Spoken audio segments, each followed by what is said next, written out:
Guys, അപ്പോൾ ജോലിക്ക് പോകുമ്പോഴുള്ള get ready with me ആണിത്. അപ്പോൾ ഞാൻ ആദ്യമായിട്ടാണ് ഇത് എടുക്കുന്നത്. ഇതിനെക്കുറിച്ച് എനിക്ക് വലിയ പിടിപാടൊന്നുമില്ല. അപ്പോൾ നമ്മൾ മുടിയൊന്ന് കെട്ടി വെച്ചിട്ടുണ്ട്. അത് കഴിഞ്ഞ് കമ്മലൊന്ന് ഇട്ട് കൊടുക്കുന്നുണ്ട്. നമുക്ക് ലൈറ്റായിട്ടൊന്ന് മേക്കപ്പ് ചെയ്യാം. അപ്പം ഇതായിട്ടുള്ള മേക്കപ്പ് ഒന്നുമില്ല, ജസ്റ്റ് ഫെയർ ലവ്ലി ഒന്ന് ഇട്ട് കൊടുക്കുന്നുണ്ട്.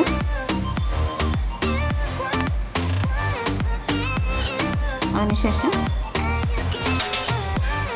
ഞാൻ ഉപയോഗിക്കുന്ന ലിപ്സ്റ്റിക്കാണിത്.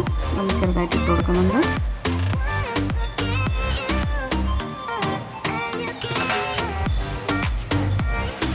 പിന്നെ സ്പ്രേ ഒന്ന് അടിച്ചു കൊടുക്കുന്നുണ്ട്. ഇത് ബോഡി സ്പ്രേ ആണ്, അപ്പോൾ അതും കൂടെ അടിച്ചിട്ടുണ്ട്. ഇത്രയൊക്കെ ഉള്ളൂ കുഞ്ഞ് ഗെറ്റ് റെഡി വിത്ത് മീ. അപ്പോൾ വീഡിയോ ഇഷ്ടപ്പെട്ടൊന്ന് ലൈക്ക് ചെയ്യാനും ഷെയർ ചെയ്യാനും സബ്സ്ക്രൈബ് ചെയ്യാനും മറക്കരുത്.